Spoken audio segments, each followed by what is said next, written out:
The ground shuddered beneath Logan Voss's boots as another detonation rocked Kestris 4. The force sent a cascade of dust from the rafters, the metal walls groaning from the aftershock. He pressed his back against a steel support beam, his breath uneven. Outside, the colony was burning. "Control, come in," he barked into his wrist communicator. Static. No response. The comms were dead.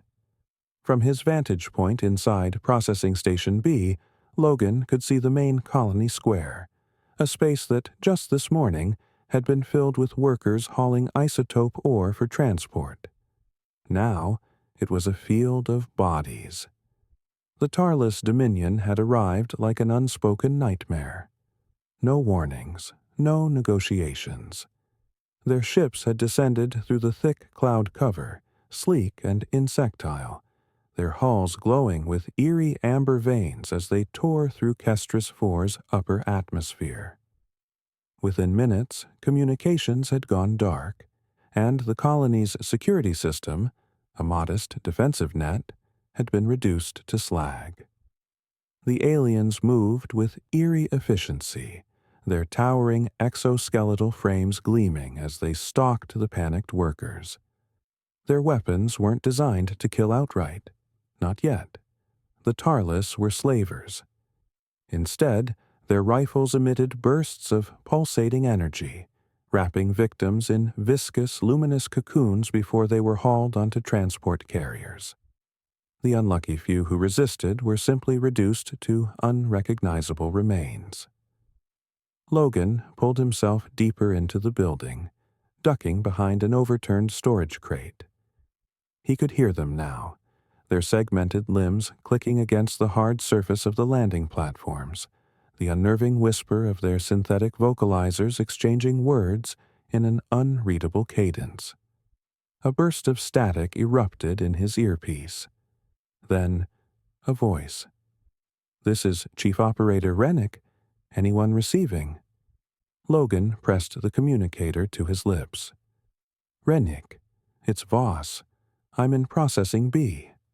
Where the hell is everyone?" "We're being taken," came the grim response. "Comms are fried, power's down, and they've already loaded half the settlement into their ships. Logan, they're jamming any outgoing signals. We need to—" The line cut out. Logan clenched his teeth, his mind racing. They needed to warn Earth. But with the Tarliss scrambling every transmission, a standard distress beacon wouldn't work. Then it hit him. The old seismic relays. The colony had been built over unstable tectonic plates, with a redundant emergency network designed to detect quakes and broadcast low-frequency warning signals through subspace. The system had been decommissioned years ago, written off as outdated, but if he could reach the console. No time for hesitation. Logan sprinted toward the maintenance tunnel access panel. The moment he reached for it, a shadow loomed behind him. A jagged limb swung in a blinding arc. Logan barely twisted in time. A razor-sharp appendage grazed his side, slicing clean through the fabric of his uniform. The force of the impact sent him sprawling onto the grated floor, his ribs screaming in protest. He looked up. A Tarliss enforcer stood over him. The creature's dark, segmented plates pulsed faintly, like an organic machine breathing through its shell. Its multifaceted eyes reflected Logan's stunned expression in fragmented shards. It tilted its head as if studying him, before raising a barbed capture lance. Logan rolled to the side just as the weapon struck down, the tip embedding itself into the floor where he had been moments before. Without thinking, he grabbed a nearby metal rod and jammed it into the creature's exposed throat plating. The alien reeled back, making a strangled clicking noise, dark fluid spraying from the wound. Logan wasted no time. He pushed himself to his feet and lunged for the control panel, slamming his fist against the override switch. A low-frequency tremor vibrated through the colony's buried infrastructure. The distress signal was out. A force slammed into his back. Then, darkness. The control room aboard Earth's Orbital War Command was a symphony of controlled chaos. Dozens of officers hovered over data displays, analyzing intercepted transmissions, tracking deep space movements. "Sir?" a lieutenant called, adjusting his headset. "We just picked up something. It's an old seismic relay signal, but it's coming from Kestris 4 inches. Admiral Marcus Steele turned from the central display, his eyes narrowing. "Kestris? That's a resource colony, not a military asset. What's the message?" The officer hesitated, enhancing the transmission. A fragmented voice crackled through the speakers. "We are under attack. They are taking us. No negotiation, no demands. They just took us." Then, nothing. Silence fell over the control room. Steele exhaled slowly. "Do we have a fleet in range?" "Negative, sir," another officer responded. "Standard fleet trajectory would take 5 months to reach Kestris 4 at full burn." Steele's gaze hardened. "Then we don't follow standard trajectory." The strategic chamber was divided. 12 of Earth's highest-ranking military leaders sat in heavy silence, analyzing the data sprawled across the centralized laser plasma display. "A colony like Kestris 4 isn't defensible," one general stated. "It was never meant to withstand an invasion. Even if we respond, they'll be long gone before we arrive." "We can't chase ghosts," another added. Steele leaned forward, his knuckles pressing into the table. "If we let this happen without response, we set a precedent. Today, it's Kestris. Tomorrow, it's every colony beyond the core worlds." "Then what's the alternative?" Steele's expression was unwavering. "We deploy the 67th Rapid Response Fleet, and we use high-velocity FTL projection." A murmur of unease rippled through the room. "That tech is untested," one admiral warned. "It could tear the fleet apart mid-jump." Steele's response was unrelenting. "Or it could let us cross 5 months' distance in 6 days." He let the weight of the statement settle before delivering the final blow. "Make no mistake, this isn't about one colony. It's about whether humanity answers its own when called." The room fell into tense silence. Then, one by one, nods of assent. The operation was greenlit. Across 3 classified shipyards, Earth's most elite warships were being prepped for immediate deployment. The 67th Fleet, composed of heavy assault destroyers, carrier-class battleships, and atmospheric insertion craft, was loaded with the finest military assets humanity had to offer. Steele himself stood aboard the flagship Invictus. His second-in-command, Commander Doran Hale, stepped forward. "Orders, sir." Steele's gaze hardened as he turned toward the vast black horizon of space. "Lock coordinates. Secure the fleet." He paused, his voice colder than the void itself. "We're going to show them why Earth doesn't negotiate." The restraints bit into Logan Voss's wrists. His body slumped against the cold containment cell floor. His last memory before blacking out was the weight of the enforcer pinning him down, the dull snap of a containment harness locking around his chest. Now, flickering amber light from an overhead luminar flickered across the smooth walls, pulsing in an eerie rhythm that made his skull throb. A low murmur filled the air. Tarliss speech, clipped and guttural, filtering through the reinforced barrier. Logan forced his eyes open. Across the detention block, workers from Kestris 4 were corralled into holding pens, their faces hollow, their postures slumped with exhaustion. Some clutched wounds that had gone untreated. Others sat in silence, avoiding eye contact with the towering figures patrolling the perimeter.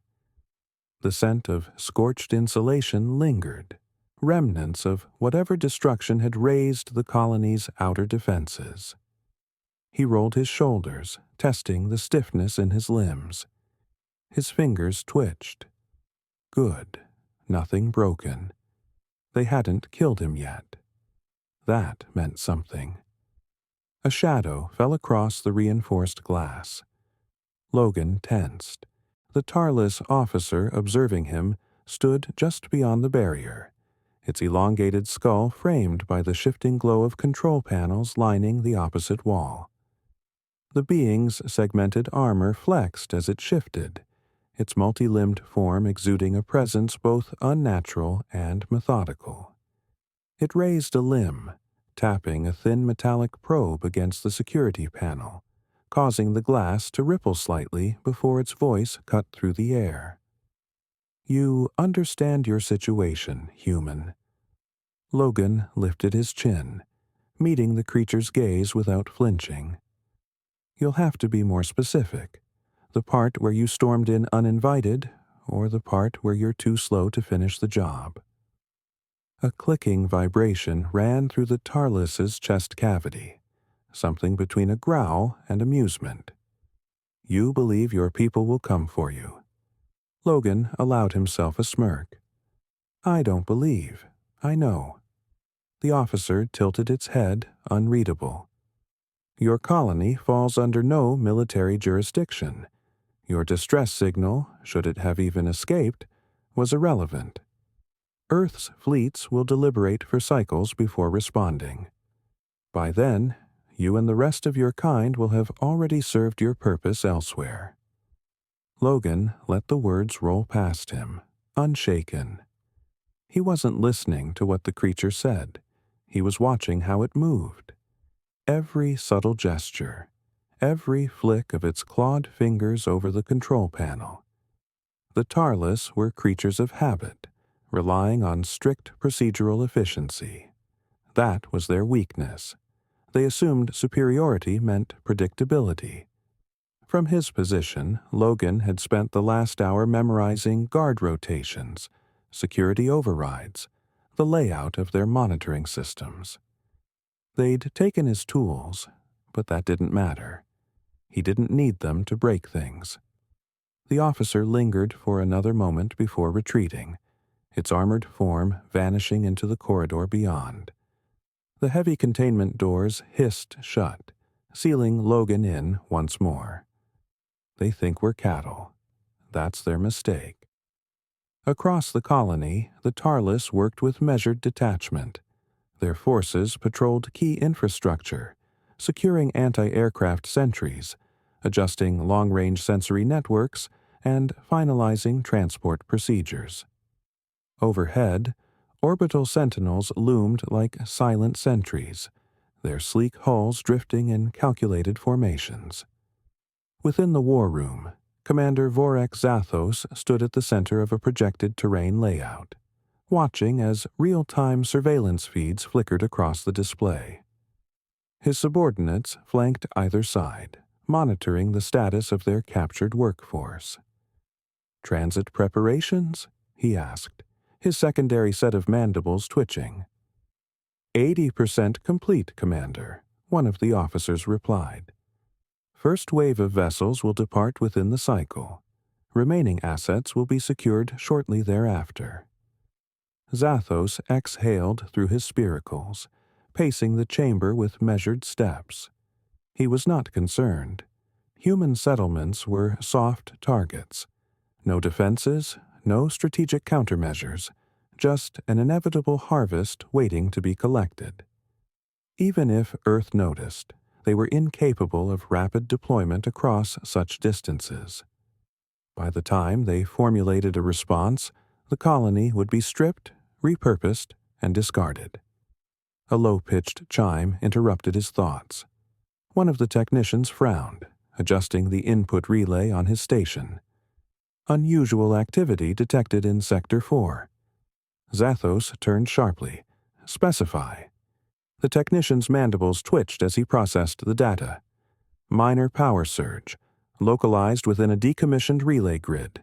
No direct structural failure, but anomalous. Zathos studied the readout with the narrowed pupils. It was nothing. A localized fluctuation in an outdated system. He let out a dismissive chuff. Not relevant. Focus all resources on final departure protocols. The officer hesitated.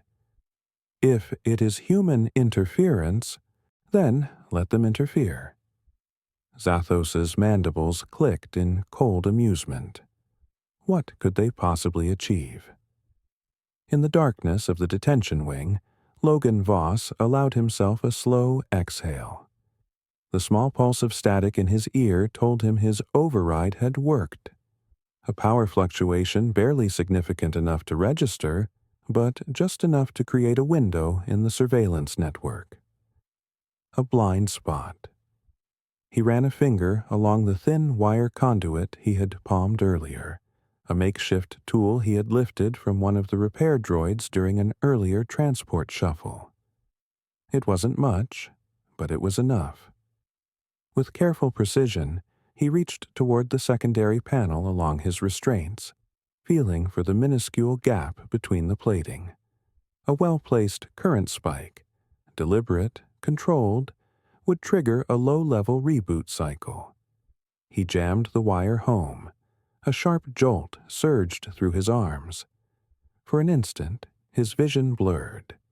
But then the restraint cuffs released with a faint mechanical clunk. Not much time. Logan pulled himself upright, rubbing circulation back into his wrists. His next move had to be calculated.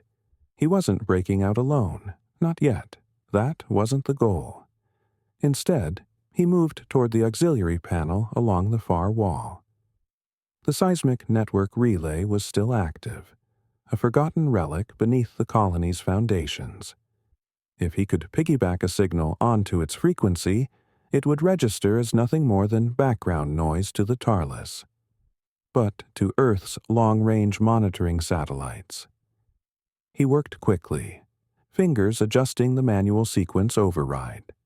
The system flickered, lines of code streaming across the display. The Tarliss had no idea how to account for the things they deemed obsolete. That was the difference between them and humans. They only valued what they could control. Humans, on the other hand, thrived in the gaps between expectation. Logan keyed in the final sequence.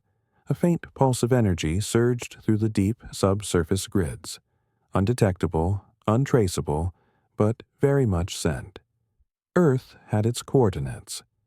He allowed himself a smirk, pressing his back to the shadows once more. Let them think they had already won. That was the best part of a losing game. It made the ending all the more satisfying. The Tarliss Dominion had ruled through intimidation for centuries, carving a reputation across the frontier as an empire that never needed to look over its shoulder. But in the skies above Kestris IV, they were about to learn that they had chosen the wrong species to enslave. Without warning, the void tore open, and the 67th Fleet emerged like a silent judgment. The sensor-masking technology held, leaving the Tarliss unaware of the war machine looming just beyond their scanning range. Within the belly of the fleet, weapon systems synchronized, firing solutions locked onto enemy strongholds, planetary defenses, and transport lanes.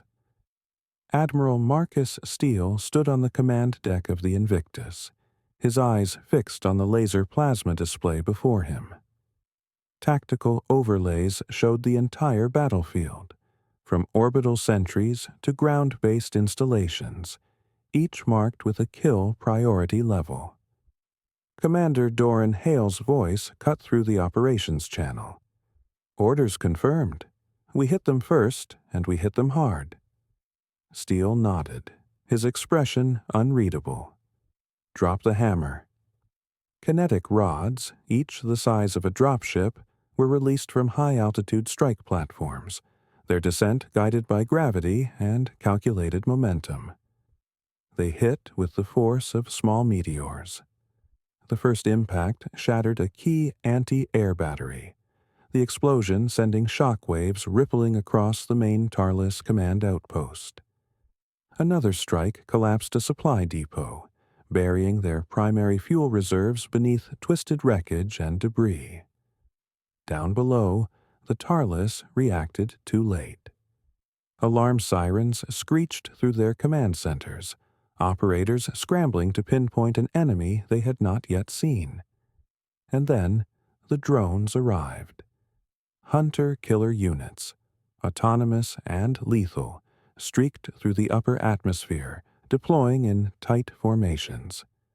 Their directives were simple: eliminate communications, cripple command structures, and reduce enemy maneuverability to zero.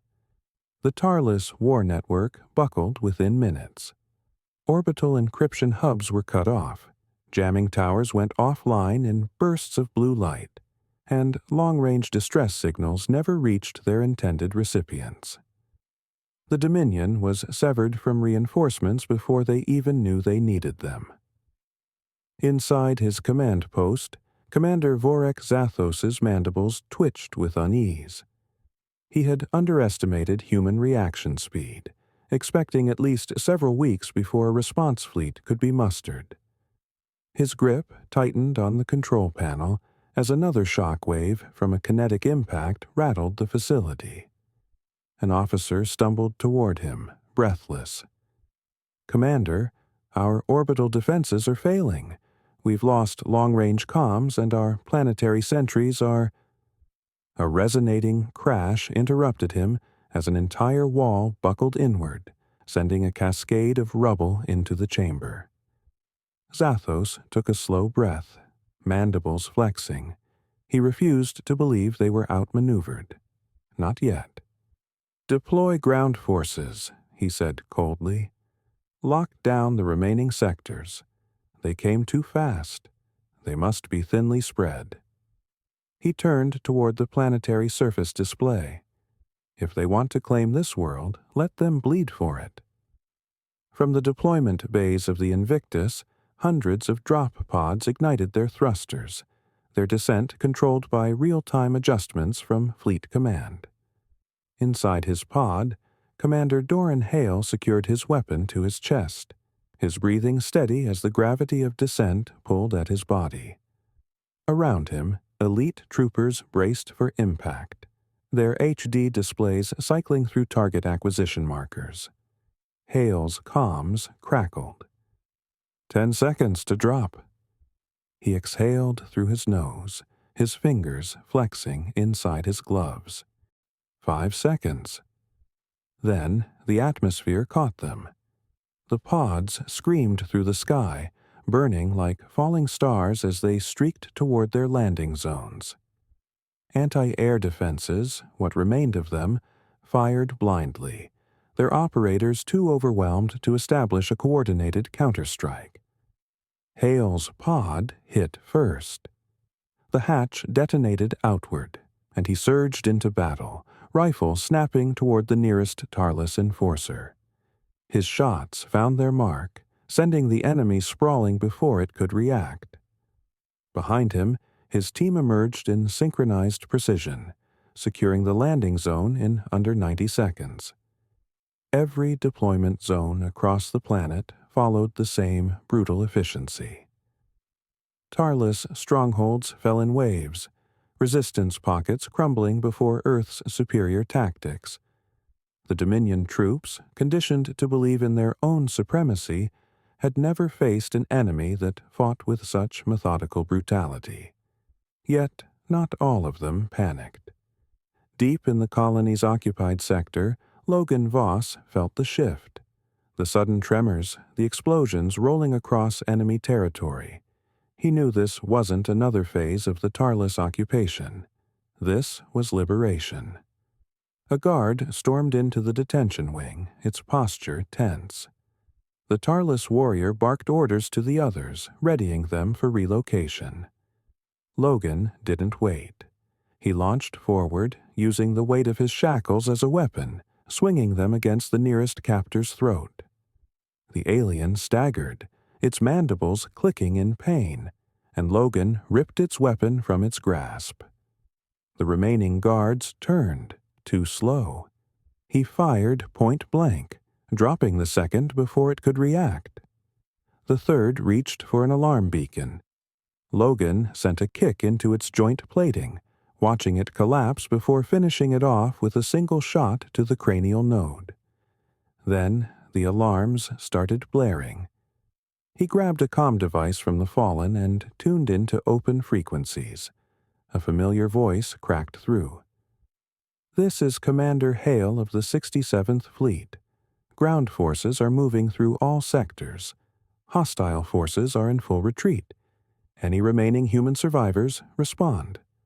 Logan snatched the comm unit. "Doran, tell me you brought me a rifle." There was a pause. Then a short laugh. "Voss, you're alive?" Logan wiped blood from his chin. "Little worse for wear, but I've got a real problem over here. They're loading captives onto transports. We need to cut them off before they jump." Hale's response was instant. "Give me coordinates." But Zathos was already adapting. The Tarliss war leader had lost his static defenses, but he still had a full division of shock troopers and multiple orbital transports at his command. He moved quickly, issuing direct orders as the skies above rained fire. "All remaining units, withdraw to staging ground 6. Hold perimeter until transports are secured." He refused to retreat. If he could recover even half of the captives and retreat into the outer system, he could rebuild his forces before Earth solidified control. But he failed to realize one thing. Earth wasn't playing for victory. They were playing for erasure, and the final stage was already in motion. The planetary grid flickered. Tarliss command stations flared with emergency transmissions, data streams cascading across laser plasma displays, parsing out losses, fallback points, and the scrambling of reinforcements. Every critical Tarliss stronghold across Kestris 4 had been either neutralized or surrounded. Earth's ground forces pushed inward with relentless precision, sector by sector. Victory loomed. Then the sensor relays in low orbit detected something new. Admiral Steele's gaze sharpened as fresh signals appeared on the fleet's long-range scanners. A formation of Tarliss warships, hidden behind a nearby moon's gravitational shadow, had begun their approach. These were not the occupation vessels. These were the Dominion's heavy war fleet. He glanced toward Vice Admiral Seth Calder, who had already begun relaying battlefield adjustments. "They think they're about to flank us," Calder muttered. Steele's fingers traced the tactical interface, reading the enemy trajectory, vector speeds, and formation discipline. Their movement was aggressive, but controlled. Too controlled. "They've been listening," Steele mused. "They think we committed everything to the surface." Calder turned, waiting for the next order. Steele gave it without hesitation. "Split the fleet. Bring our heavy interceptors forward, but stagger their formation. We'll leave the center open just enough to invite them in." Calder's lips twitched. "Then what?" "Then we shut the door." The 67th Fleet adjusted course, recalibrating its spread like a tightening noose. The Tarliss warships, seeing what appeared to be a defensive gap, surged forward. Inside his command vessel, Commander Zathos observed the shift on his own heads-up display. A calculated maneuver, but not enough to salvage this mission. Kestris 4 was lost, but if he could destroy Earth's fleet here, the Dominion's retaliation would be unstoppable. "Advance all units," he ordered. "Target their flagship. Cut off their command structure." His warships accelerated, moving into the center of the so-called defensive hole. Then the trap snapped shut. From both flanks, Earth's heavy cruisers shifted, not retreating, but repositioning. The space between them collapsed like a vise, sealing off the Tarliss fleet's mobility. Earth's battleships unloaded a coordinated assault, long-range mass drivers and energy barrages ripping into enemy shields before they could react. Zathos watched in mute disbelief as half his fleet was obliterated before a single countermeasure could be issued. The shockwave of orbital destruction had barely reached Kestris IV's surface before the ground war shifted. Across the ruined cityscape, Tarliss ground reinforcements stormed into the war zones. Their forces deployed automated bipedal siege walkers, reinforced with kinetic-resistant armor plating, mounting dual-barreled plasma cannons capable of melting through standard infantry defenses in seconds. Earth's Marines adapted immediately.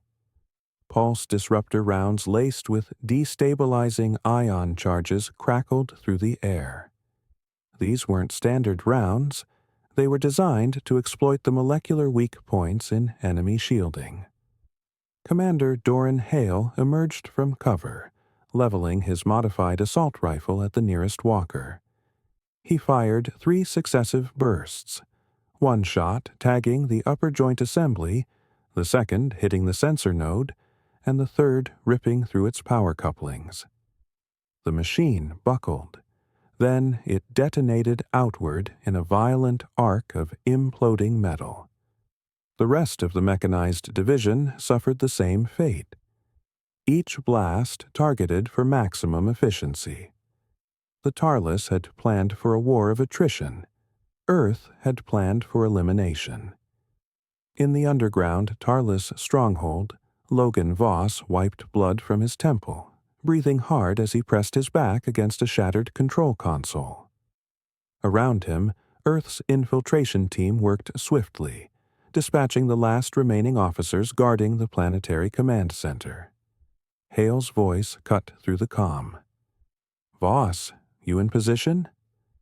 Logan glanced toward the central data core, a towering construct pulsing with encrypted Dominion communications. "In position," Logan confirmed. "This is our last play," Hale continued. "Take their network offline. No more orders, no more coordination." Logan cracked his knuckles. His hands flew across the interface, bypassing layers of Dominion encryption. The Tarliss had over-engineered their security, believing complexity equated to unbreakability. Logan exploited their arrogance. The entire grid collapsed. In orbit, Zathos's command bridge erupted in red warning lights.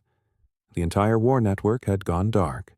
His remaining ships lost all guidance from the surface, all relays severed. Zathos stood frozen, the realization sinking in. They hadn't just lost control of the battlefield. They had lost the war. Steele's fleet encircled the last of the Dominion's warships, their engines failing, their shields flickering. Vice Admiral Calder turned to Steele. "They have no escape vectors left. Do we give them terms?" Steele's voice was calm, absolute. "Number terms are for those who understand consequences. They never expected to answer for their actions. We're about to show them how wrong they were." The final assault order was given. Every remaining Tarliss warship disintegrated into fire and debris. The galactic lesson was learned. No one took from Earth and survived. The sky over Kestris IV had become a graveyard. The remnants of the Tarliss fleet burned in the upper atmosphere, their ruined husks spiraling downward, leaving long, streaking scars of fire across the colony's skyline. What had once been a calculated invasion force was now nothing but silent wreckage. An empire's hubris shattered in less than a day. Down below, the last Tarliss strongholds were falling. Logan Voss stood at the entrance to what had once been the Central Command bunker, now a smoldering ruin. Bodies of Tarliss officers strewn across the debris-littered corridors. He pressed a boot against the fallen frame of a Dominion enforcer, its lifeless compound eyes reflecting the flickering emergency lights. Doran Hale adjusted his rifle at his side, scanning the surroundings. "They never expected us to come this fast," he muttered. Logan exhaled. That was their mistake. A deep rumbling beneath their feet cut through the stillness. The final Tarliss orbital transport engines firing up, its thrusters kicking up dust and flame as it tried to break free from the surface. The last survivors of the Dominion, the ones who had realized too late that there was no salvation waiting in the void, were trying to flee. Commander Hale's calm earpiece crackled. Admiral Steele's voice came through, calm and unwavering. "Cut them down." Logan glanced toward Hale. No hesitation, no discussion. The sky split apart as Earth's final strike came.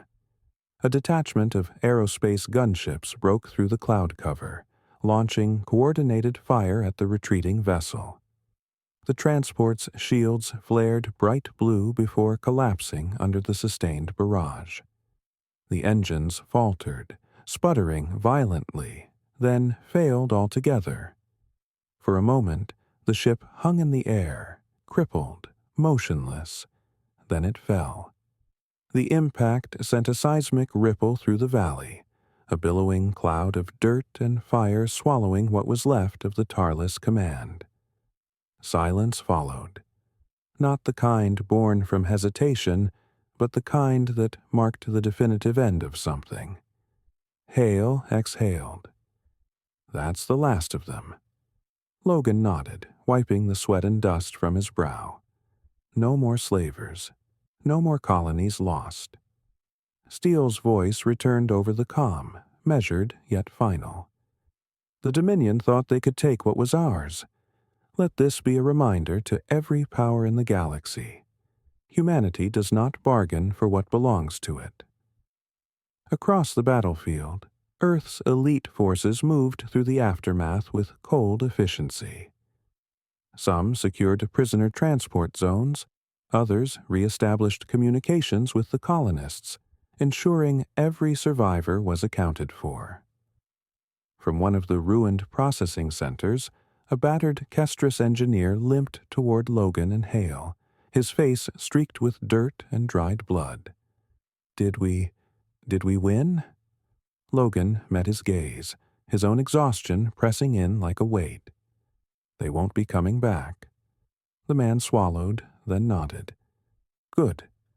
The war was over, but its message was only beginning to echo. Inside the command bridge of the Invictus, Steele stood before a massive heads-up display, tracking the long-range transmission relays scattered across Dominion-controlled space. A single transmission was about to be sent, one not encoded in requests, not in negotiations. It would be a statement. Calder approached, reading the draft that had already been prepared. "Sir, if we send this, we're guaranteeing war with any Dominion remnants still out there." Steele's expression didn't shift. There is no more Dominion. With a single motion, he authorized the broadcast. Across the galaxy, on every Tarliss-controlled world, in every trade network, every political assembly still aligned with their fallen empire, a single message reached them. A recording, taken from the ground. The final moments of Kestrus IV's battle, the destruction of the Dominion fleet. The voices of their dying commanders, their desperate last transmissions, pleading for orders that never came. And then, Steele's voice. One sentence. "Take from humanity, and we will erase you." The message rippled outward, reaching not just the Tarliss survivors, but every major power, every fleet, every ruler who had once believed Earth to be just another species in the cold theater of war.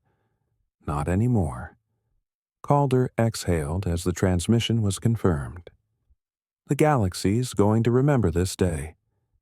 Steele turned away from the display, his hands behind his back, watching as the last pieces of Dominion wreckage drifted into the planetary rings below. They'd better,